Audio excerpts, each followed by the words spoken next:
Shalom saudara sekalian, selamat hari Minggu. Oh, nggak muat ya? Nggak muat ternyata, it's okay. Shalom saudara, selamat hari Minggu, kita bersyukur hari ini kita bisa datang beribadah kepada Tuhan. Semoga hati kita bersuka cita, we always great, feel joy because we are here, is the children of God and we worship Him.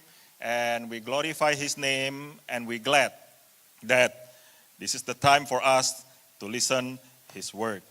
Saudara sekalian, kalau tak kenal maka tak sayang, saudara. Yuk kita let's stand together and let's shake hand about 5 or 10 people and saying, Happy Sunday, God love you, and God is good.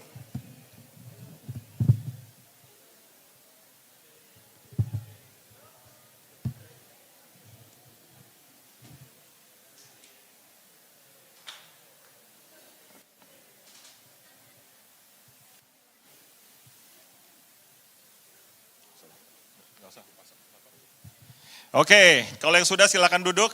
If you done, please be seated. Thank you, happy Sunday. And I hope you guys been blessed so far. And we're going to listen the word of God. Saudara sekalian, hari ini kita akan melanjutkan kisah pembahasan kita dari kitab Yakobus. Kalau misalnya saudara tetap mengikuti, kita terus belajar dari kitab Yakobus. Yakobus itu kitab yang sangat gampang, saudara sekalian. Saudara membaca, saudara akan mengerti, tetapi kita akan mendalami lebih dalam. Nah, saudara sekalian, kalau misalnya saudara membaca dan melihat gambar di depan, favoritisme di gereja. Saudara kalau misalnya melihat gambar ini, saudara udah paham bahwa di dalam gereja, bukan hanya di kantor ataupun di keluarga, di dalam gereja pun terjadi favoritisme, saudara sekalian. Apa itu favoritisme? Nanti kita akan melihat lebih dalam. Nah, saudara sekalian, ada yang kenal tokoh ini? Saudara sekalian, Mahatma Gandhi adalah seorang tokoh perdamaian di India. Nah, menurut autobiografi yang ditulis oleh Mahatma Gandhi, thank you. Thank you, Stephen.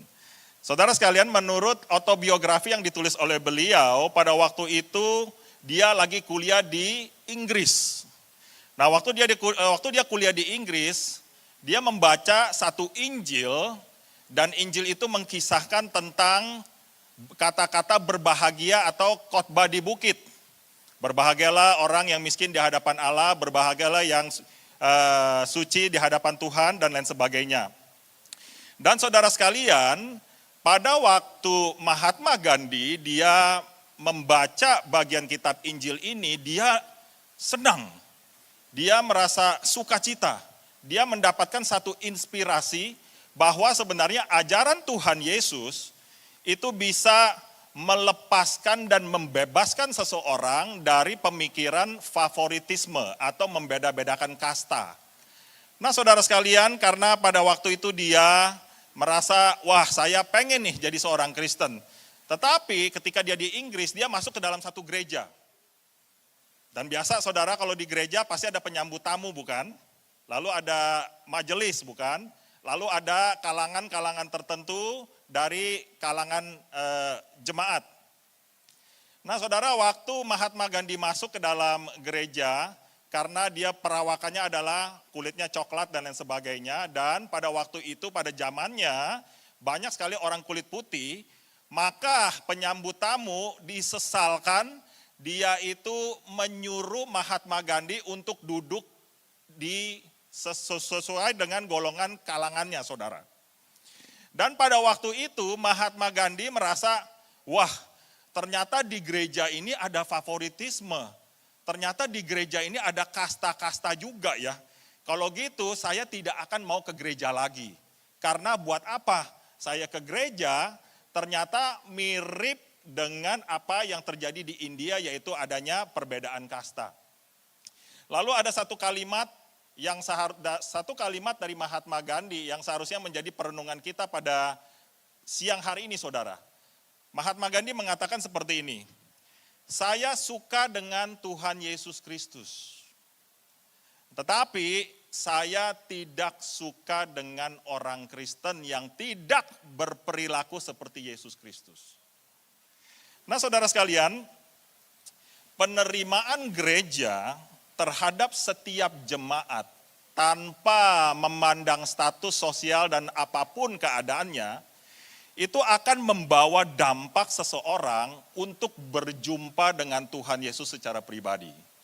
Bayangkan saudara kalau misalnya pada waktu itu Mahatma Gandhi diterima dengan baik, disambut dengan baik, maka Mahatma Gandhi akan menjadi seorang Kristen, akan dipakai oleh Tuhan. Nah, saudara sekalian, sikap favoritisme itu ternyata bukan terjadi di zaman Mahatma Gandhi, bukan terjadi juga di zamannya kita, tetapi juga terjadi di zaman Yakobus. Nah, kita akan baca sama-sama saudara sekalian. 1, 2, 3. Saudara-saudaraku, sebagai orang yang beriman kepada Yesus Kristus, Tuhan kita yang mulia, janganlah iman itu kamu amalkan dengan memandang muka, atau bahasa Inggrisnya dalam NIV itu favoritisme. 2, sebab jika ada seorang masuk ke dalam kumpulanmu dengan memakai cincin, pakaian indah, dan datang juga seorang miskin ke situ dengan memakai pakaian buruk, dan kamu menghormati orang yang berpakaian indah itu dan berkata kepadanya, silakan Tuan duduk di tempat yang baik ini. Sedang kepada orang yang miskin, dia berkata, berdirilah di sana, duduklah di lantai dengan tumpuan kakiku. Wah, sedih sekali saudara ya. Ternyata pada waktu itu terjadi favoritisme seperti ini. Ayat keempat, bukankah kamu telah membuat pembedaan di dalam hatimu dan bertindak sebagai hakim dengan pikiran yang jahat. Dengarkanlah hai saudara-saudara yang kukasihi, bukankah Allah memilih orang-orang yang dianggap miskin oleh dunia ini untuk menjadi kaya dalam iman dan menjadi ahli waris kerajaannya yang telah dijanjikan kepada barang siapa yang mengasihi dia. Tetapi kamu telah menghinakan orang-orang miskin. Bukankah justru orang-orang kaya yang menindas kamu dan yang menyeret kamu ke pengadilan? Bukankah mereka yang menghujat nama yang mulia, yang olehnya kamu menjadi milik Allah? Akan tetapi, jikalau kamu menjalankan hukum utama yang tertulis dalam kitab suci, kasihilah sesamamu manusia seperti dirimu sendiri. Kamu good, kamu berbuat baik. Tetapi jikalau, sekali lagi Yakobus mengutip kata ini, memakai kata ini, jikalau kamu memandang muka, jika kamu favoritisme di dalam gereja, kamu apa? Berbuat dosa. Dan oleh hukum itu menjadi nyata bahwa kamu melakukan pelanggaran. Sebab barang siapa menuruti seluruh hukum itu tetapi mengabaikan satu bagian daripadanya, ia bersalah kepada seluruhnya. Sebab ia yang mengatakan jangan berzina, ia mengatakan juga jangan membunuh. Jadi jika kamu tidak berzina, tetapi membunuh, maka kamu menjadi pelanggar hukum juga. Berkatalah dan berlakulah seperti orang-orang yang dihakimi oleh hukum yang memerdekakan orang.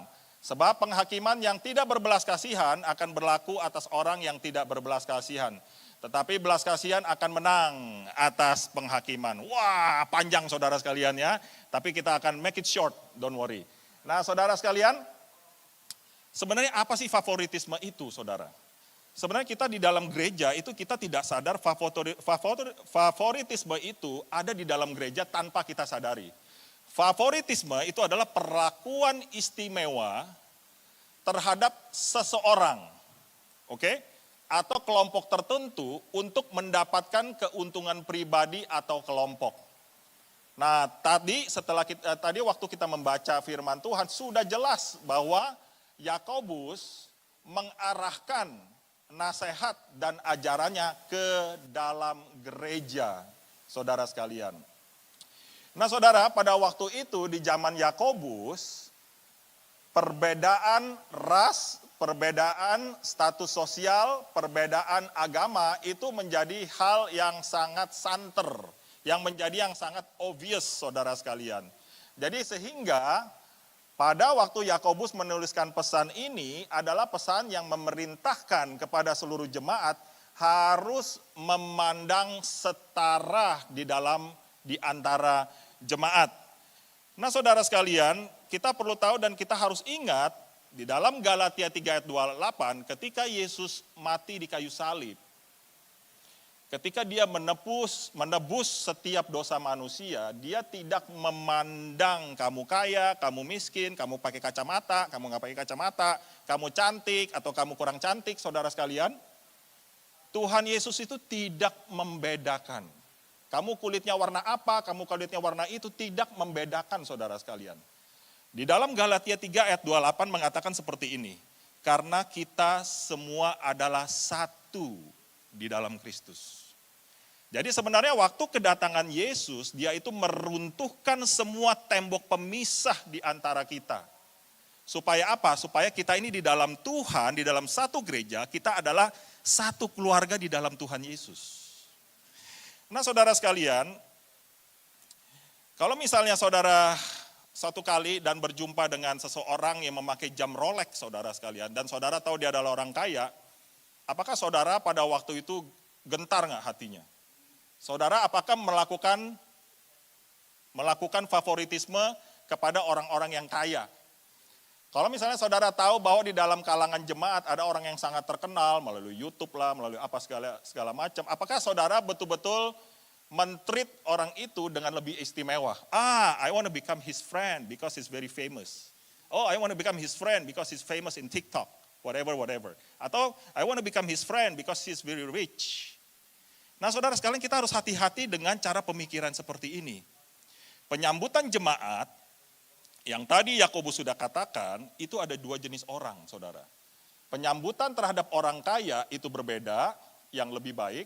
Dan penyambutan kepada orang miskin, itu sepertinya tidak diberlakukan seperti orang kaya, saudara sekalian. Nah, sekarang pertanyaannya adalah, bentuk favoritisme di gereja itu seperti apa? Nah, begini saudara. Bentuk favoritisme itu bisa dilakukan dengan tindakan. Saudara sekalian, pada satu hari di satu gereja ada seorang dokter surgery yang sangat terkenal sekali saudara sekalian. Ya, di kota itu sangat terkenal sekali. Dan saking terkenalnya dokter ini sampai diberitakan di koran karena dia sangat terkenal sekali. Dia datang ke satu gereja. Tentu saja karena dia sangat terkenal, pendetanya saudara sekalian memperlakukan dia sangat istimewa setiap hari Minggu, saudara. Orang kalau diperlakukan istimewa, satu kali masih oke, dua kali masih oke, tiga kali masih oke. Tetapi kalau setiap minggu kamu diperlakukan istimewa, risih juga saudara sekalian ya. Disalamin, disambut, dikasih roti, dikasih minum, apa segala macam. Orang itu akan menjadi risih. Dan apa yang terjadi saudara sekalian, akhirnya untung puji Tuhan, dokter ini adalah seorang Kristen dan dia mengerti prinsip tentang Yakobus ini. Dan dengan keadaan yang tidak nyamannya, akhirnya dia berkata kepada pendetanya, kamu jangan men-treat saya seperti ini lagi. Nah, saudara sekalian, bentuk favoritisme di dalam gereja itu bisa nampak sekali di dalam tindakan kita. Very obvious, kita bisa kelihatan sekali.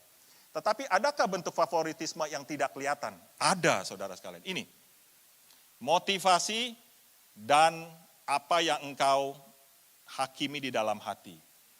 Kalau misalnya kamu tidak melakukan tindakan favoritisme dengan secara obvious, saudara sekalian, tetapi apakah motivasi kamu di dalam gereja, apakah hati kamu di dalam gereja, kamu masih melakukan favoritisme? Apakah kamu memperlakukan setiap orang ya yang kamu betul-betul tahu dia adalah orang terkenal atau orang yang kamu ingin mendapatkan keuntungan daripadanya, kamu memperlakukan dia dengan istimewa? Nah, saudara sekalian, kecenderungan gereja adalah memperlakukan orang kaya adalah seperti ini, saudara sekalian. Ini motivasi yang tidak baik, saudara ya. Karena mereka pikir bahwa orang kaya itu memberikan persembahan yang lebih banyak. Sehingga ada orang berpikir atau bermotivasi seperti ini. Oh, saya perlu nih harus mendekati orang kaya ini. Karena saya tahu bahwa orang kaya itu pasti memberikan persembahan yang banyak bertujuan untuk membangun pekerjaan Tuhan, bukan? Bagus nggak motivasinya? Bagus nggak? Nah, saudara sekalian, di gereja banyak yang seperti ini, saudara sekalian. Saudara harus hati-hati kalau you pergi ke satu gereja, punya motivasi seperti ini, kamu harus memikirkan ulang, tepat nggak saya ke gereja ini? Nah, saudara sekalian, ingat, Setiap tindakan kita sebagai jemaat, sebagai church leader, saya sebagai hamba Tuhan, harus memiliki hati yang bersih di hadapan Tuhan. Amin. Nah saudara sekalian, favoritisme, peringatan favoritisme itu di dalam gereja, itu sebenarnya sudah disampaikan dengan sangat jelas, itu di kitab Yakobus, saudara sekalian. Tadi kita sudah baca. Nah peringatan ini, mari kita simak satu-satu ya, supaya kita memiliki, wah ini favoritisme nih. Nah saudara sekalian, nggak usah pakai ini, oke. Nah saudara sekalian, Yakobus itu memperingatkan jemaat supaya jangan melakukan favoritisme. Kenapa saudara? Karena ini. Tadi kalau misalnya saudara perhatikan di ayat 4 saudara sekalian, itu ada satu kalimat permainan kata yang sangat menolong kita untuk menjaga hati kita supaya kita tidak melakukan favoritisme. Begini kata-katanya saudara sekalian. Saya baca ya. Kata-katanya adalah, bukankah kamu telah membuat pembedaan di dalam hatimu dan bertindak sebagai hakim dengan pikiran yang jahat. Nah saudara sekalian, coba saudara perhatikan. Di situ ada kata hati yang membuat pembedaan, maka hatimu itu akan berfungsi sebagai hakim, sebagai judgmental in your heart. Waktu kamu melakukan pembedaan itu, maka kamu sudah melakukan dan memikirkan hal yang jahat. Bukan kata Pastor Boon, tapi firman Tuhan katakan. Saya hanya setia menyampaikan. Nah saudara sekalian, kenapa waktu kita melakukan pembedaan, Yakobus itu mengatakan bahwa itu adalah hati dan menjadi hakim yang berpikiran jahat. Karena ada 3 saudara. Yang pertama begini, kalau misalnya saudara melakukan favoritisme dalam tindakan atau dalam motivasi dirimu, maka secara tanpa sadar engkau sudah memandang orang dengan mata kamu sendiri. Saudara, di dalam 1 Samuel 16 ayat 7 mengatakan, bukan yang dilihat manusia, yang dilihat Tuhan. Manusia memandang dengan mata, tetapi Tuhan memandang dengan hati. Saudara melihat dengan hati saudara sekalian. Nah saudara mesti hati-hati kalau misalnya saudara melakukan favoritisme di dalam gereja, coba saudara bayangkan ya, saudara pikirkan, apakah hati saya ini benar di hadapan Tuhan? Nah saudara yang kedua, kenapa waktu kita melakukan favoritisme itu dianggap sebagai hakim dengan pikiran yang jahat? Karena saudara sekalian, ketika kita melihat orang kaya sebagai orang yang diberkati oleh Tuhan, maka saudara sekalian, itu adalah sesuatu hal yang menurut kita, dia itu diberkati oleh Allah. Sehingga di dalam pikiran kita, hanya orang kaya saja yang diberkati oleh Tuhan. Sedangkan orang miskin tidak diberkati Tuhan. Benar nggak? Benar nggak saudara sekalian? Saudara ingat pada zaman Yakobus, itu tidak banyak sekali orang kaya saudara sekalian. Semua rata-rata miskin. Jadi saudara, kalau misalnya hari ini engkau masih dalam keadaan sederhana dan belum kaya-kaya, jangan pernah merasa tersinggung ataupun sedih saudara sekalian. Kenapa? Karena hidupmu juga diberkati oleh Tuhan. Dalam apapun keadaanmu. Kalau misalnya sekarang saudara masih hidup yang sederhana, belum mempunyai kekayaan yang melimpah, mungkin itu adalah cara Tuhan supaya Tuhan sedang membentuk hidup kamu. Nah saudara, yang ketiga saudara, kenapa pikiran yang jahat, pembedaan itu menjadi suatu pemikiran jahat yang di dalam hati kita? Begini, kalau misalnya saudara melihat seseorang yang kaya dan saudara lebih condong bergaul dengan orang kaya itu, makanya tanpa sadar saudara sudah melakukan yang namanya parsialinisme. Apa tuh parsialinisme? Parsialinisme itu adalah suatu pembedaan dan saudara hanya bergaul, melayani hanya orang yang kaya saja. Saudara mesti ingat bahwa di dalam kehidupan kita, hidup kita yang sudah ditebus oleh Tuhan Yesus itu tidak pernah memandang siapapun kita, keadaan apapun kita, tetapi kalau misalnya kita berpikiran seperti itu artinya melanggar firman Tuhan. Nah saudara ingat, harus pikirkan baik-baik ketika engkau melakukan favoritisme di dalam gereja, engkau bergaul hanya kepada orang-orang yang terkenal, engkau bergaul hanya kepada orang-orang kaya, ingat saudara sekalian, jaga hatimu baik-baik. Lalu yang kedua saudara, Allah sendiri itu tidak favoritisme. Saudara coba bayangkan saudara, kalau misalnya Allah itu milih-milih dalam menyelamatkan manusia. Oh, kamu orangnya minimalis, nggak masuk surga. Oh, kamu orangnya sehat, kamu masuk surga. Oh, kamu kurus ceking, tidak masuk surga. Oh, kamu sehat, atletis badannya, kamu masuk surga. Bayangkan kalau misalnya Allah berpikiran seperti itu, saudara sekalian. Saudara sekalian, Allah sendiri itu tidak favoritisme. Allah sendiri itu tidak melakukan favoritisme. Nah, saudara tadi di ayat kelima dikatakan bahwa Allah memilih orang miskin untuk dijadikan kaya dalam iman dan dijadikan ahli waris kerajaan surga. Nah saudara, Yakobus ingin menyampaikan bahwa sebenarnya antara orang kaya dan orang miskin di mata Tuhan itu sama. Kalau misalnya saudara senang baca kitab Injil di dalam Lukas, saudara sekalian, saya ingin menyampaikan 3 teladan di kitab Lukas yang dapat menolong saudara sekalian untuk memahami poin ini. Saudara di dalam Lukas 16, di dalam Lukas 19, di dalam Lukas 21, itu ada 3 contoh di mana orang miskin dan orang kaya itu dipakai oleh Tuhan. Saudara di Lukas 16 itu ada kisah seorang janda dengan kekurangannya, dia memberikan 2 peser untuk persembahan. Sedangkan orang-orang kaya memberikan dengan banyak sekali persembahan, tetapi orang kaya itu memberikan persembahannya dengan segala kelimpahannya. Tetapi janda yang miskin itu memberikan persembahan dengan segala kekurangannya, saudara sekalian. Di dalam Lukas 16 ini adalah satu bagian di mana Tuhan Yesus memilih contoh janda yang miskin untuk mengajarkan banyak orang Kristen harus memberikan persembahan bukan hanya dengan nilai tapi juga dengan hati.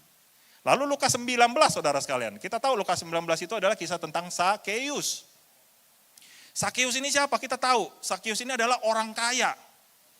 Dari mana kita tahu? Dia adalah kepala pajak saudara sekalian, kepala tukang cukai pada zaman Yesus.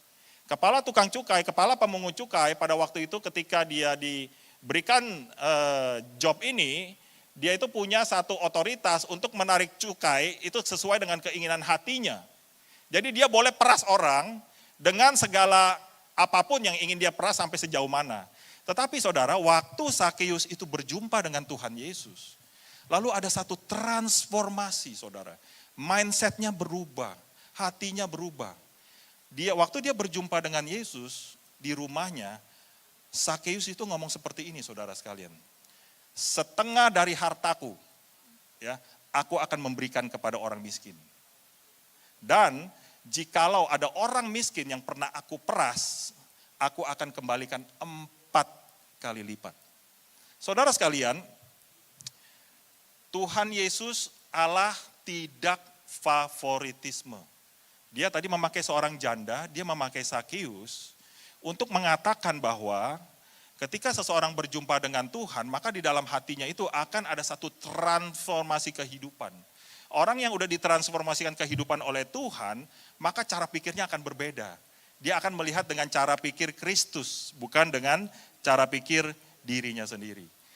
Lalu di dalam Lukas 21, saudara, ada kisah di mana pada waktu itu orang kaya dan Lazarus itu dipanggil Tuhan. Orang kaya masuk mana? Orang kaya masuk mana? Masuk ke neraka, saudara sekalian. Lalu orang miskin, yaitu yang diwakilkan oleh Lazarus, masuk ke surga, saudara sekalian. Saudara ingat, Lazarus di dalam Alkitab itu ada 2. Lazarus, saudara dari Maria dan Marta, dan Lazarus yang menjadi pengemis. Yang kita bicarakan adalah Lazarus yang pengemis.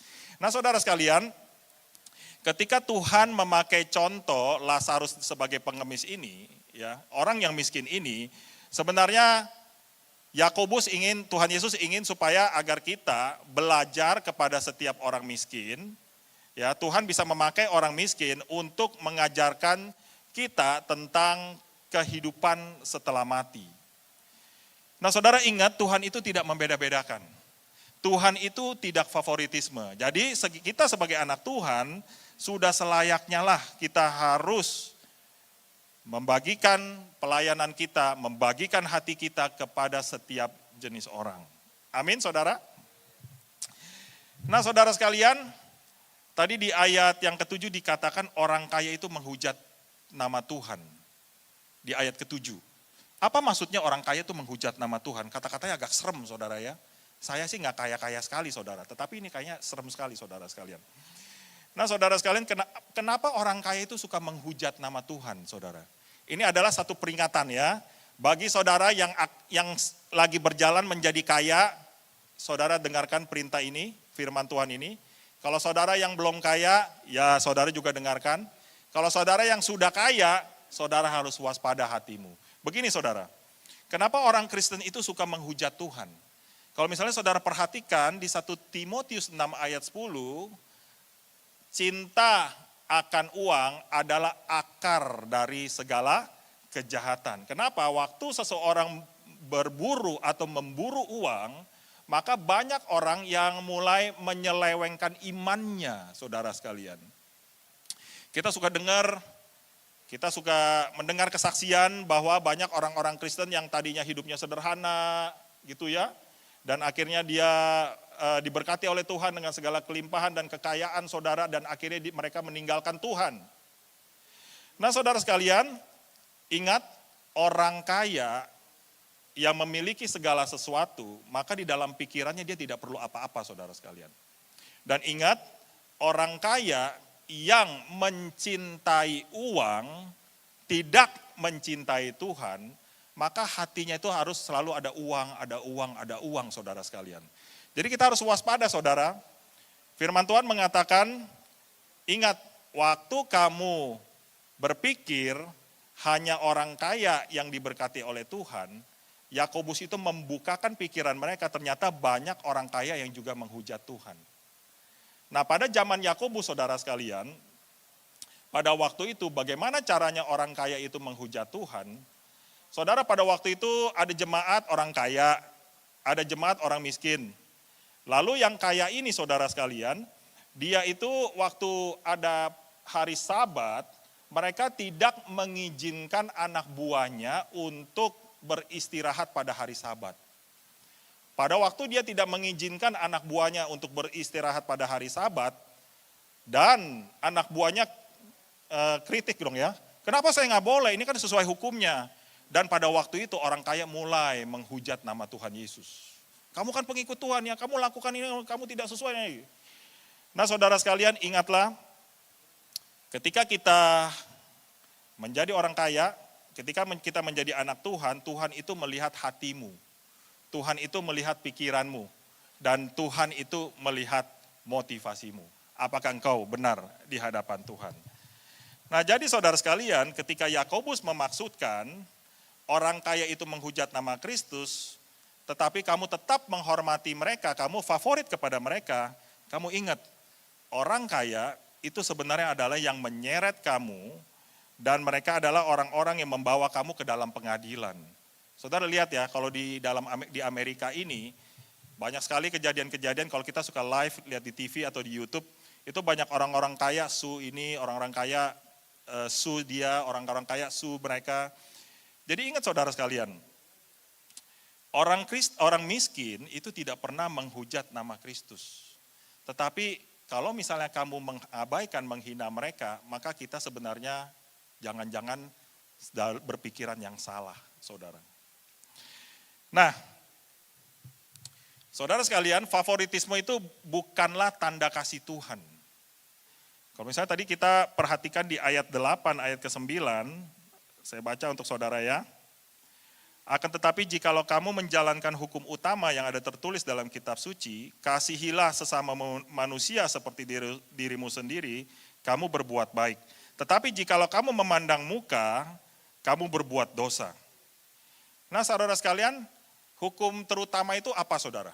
Kasihilah Tuhan dengan segenap hatimu, dengan segenap jiwamu, dengan segenap akal budimu. Hukum yang kedua, kasihilah sesama manusia seperti dirimu sendiri. Nah saudara sekalian, pada waktu itu orang-orang yang favoritisme kepada orang kaya bilang, loh saya kan menjalankan hukum Tuhan, saya mengasihi orang kaya seperti diri saya sendiri. Betul nggak saudara? Betul nggak saudara? Betul juga loh sebenarnya. Tetapi saudara, balik lagi, bentuk favoritisme itu adalah tindakan dan motivasi dan hatimu. Nah kalau misalnya engkau mengasihi orang kaya, tetapi engkau mengasihi itu dengan standarnya Tuhan, puji Tuhan, itu baik. Tetapi kalau misalnya engkau mengasihi orang kaya saja, karena dengan tujuan kamu supaya mendapatkan keuntungan pribadi kepadanya, itu jelas melanggar firman Tuhan. Dan kita hanya memikirkan hal-hal yang sifatnya materialisme. Nah saudara sekalian, ingat ketika kita menjadi anak Tuhan, ketika kita sungguh-sungguh menjalankan hukum yang terutama, Yakobus mengatakan bahwa kita itu kalau ingin mentaati hukum yang utama ini jangan setengah-setengah. Kita itu jangan hanya mengasihi kepada satu orang saja. Ketika firman Tuhan mengatakan bahwa kamu harus mengasihi orang lain seperti dirimu sendiri, artinya jangan hanya mengasihi orang-orang yang berduit. Orang-orang yang sederhana di kalangan jemaat juga kita harus kasihi. Oleh sebab itu, Yakobus mengatakan bahwa berhati-hatilah ketika engkau memikirkan atau mulai favoritisme kepada orang-orang yang kaya. Nah saudara sekalian, di dalam Yohanes 13 ayat 1 sampai 17, itu ada kisah di mana Tuhan Yesus mencuci kaki para murid.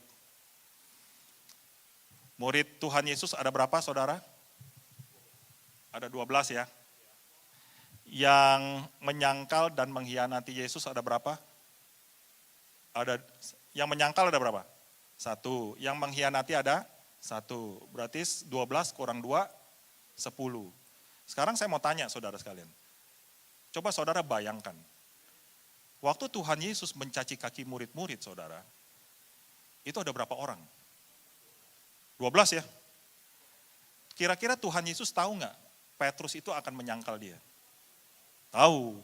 Kira-kira Tuhan Yesus tahu nggak bahwa Yudas itu akan mengkhianati dia? Tahu. Tapi pertanyaannya, kenapa Tuhan Yesus itu tetap mencuci kaki mereka? Kenapa saudara sekalian?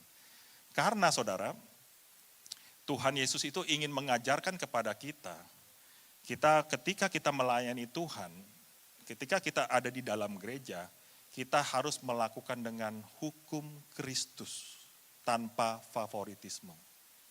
Saudara, kita kadang-kadang kalau di dalam ibadah, saudara sekalian, di dalam bergereja, komunitas gereja, ada orang yang kita sayangin, saudara sekalian, kita udah baik sama dia, tiba-tiba dia mengkhianati kita, dan tiba-tiba dia menyangkal akan segala kebaikan kita. Itu terjadi pada Yesus.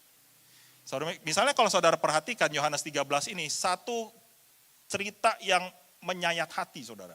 Kenapa? Kalau kita sebagai melihatnya dari sisi manusia, di ayat yang ke-17 dan seterusnya, di situ ada satu kalimat di mana Yesus itu memperingati Petrus. Sebelum ayam berkokok 3 kali, kamu akan menyangkal aku.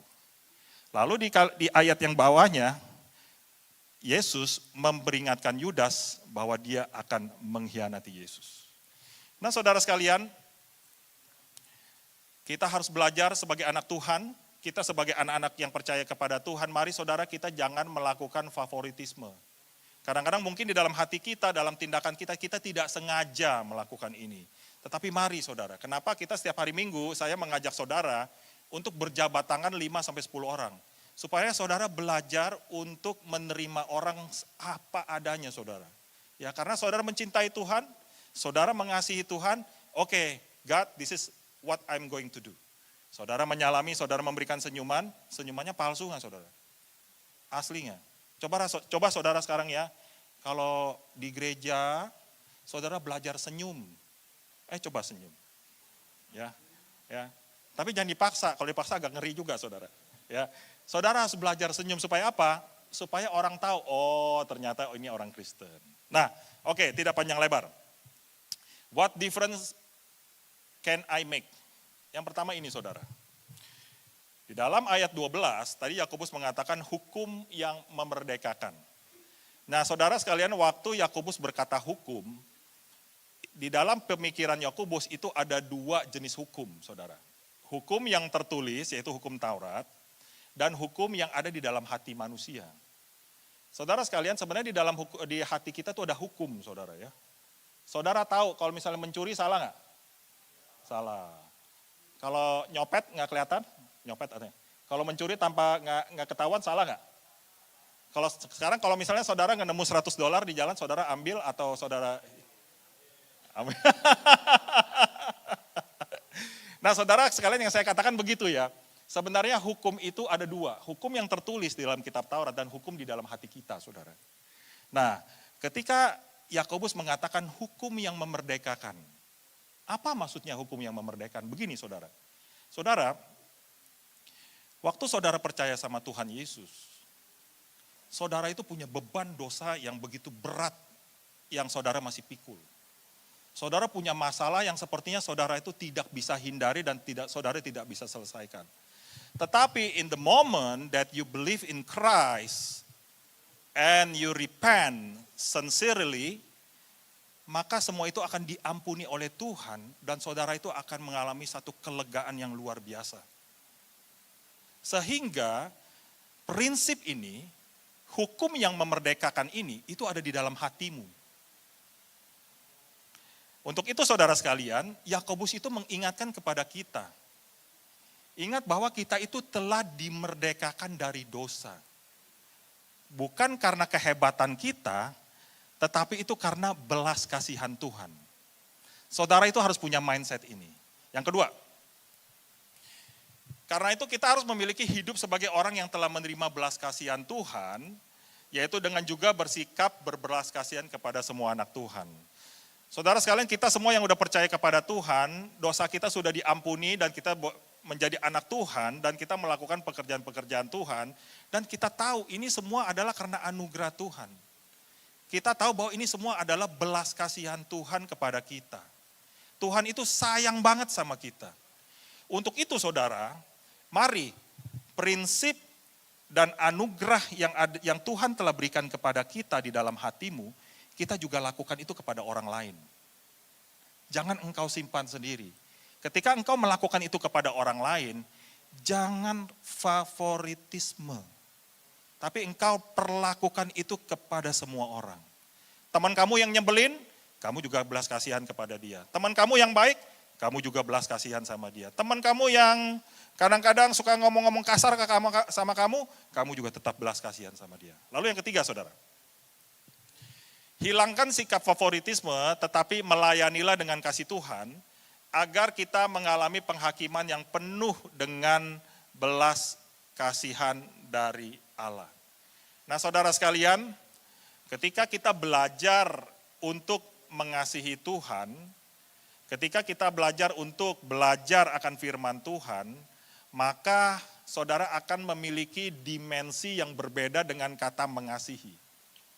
Apa sih mengasihi Tuhan? Ketika saudara benar-benar belajar akan kebenaran firman Tuhan, maka saudara akan mendapatkan dimensi yang lebih luas tentang mengasihi Tuhan. Nah saudara, waktu kita mengasihi Tuhan, maka di dalam hatimu tuh ada prinsip melayani. Nah saudara sekalian, kalau misalnya saudara lihat di ICCC ini adalah church yang based on family. Kita melakukan pekerjaan Tuhan, kita melakukan pelayanan Tuhan, itu kita tidak pernah memandang kamu siapapun. Kamu belum terima Tuhan, is okay. Kamu masih skeptik, okay. Kamu masih mungkin bukan orang Kristen, okay. Kita masih menerima karena kita family, saudara sekalian. Dan kita ingin melayani saudara. Karena kita mengasihi Tuhan dan kita ingin melakukan pekerjaan-pekerjaan Tuhan. Kita tidak pernah melakukan favoritisme, saudara. Nah jadi saudara, ketika engkau beribadah di sini, ketika engkau datang di rumah Tuhan, mari saudara kita mengecap kebaikan Tuhan dengan sungguh-sungguh. Supaya apa? Ketika saudara bisa mengecap dan saudara tahu prinsip mengasihi Tuhan, maka saudara bisa bawa pulang dan lakukan itu kepada orang lain. Nah, saudara sekalian, firman Tuhan sampai di sini, saudara. Kalau misalnya saudara mempunyai experience atau saudara mendapatkan berkat, silakan saudara email ke saya. Ya, saudara silakan kasih kesaksian kepada saya.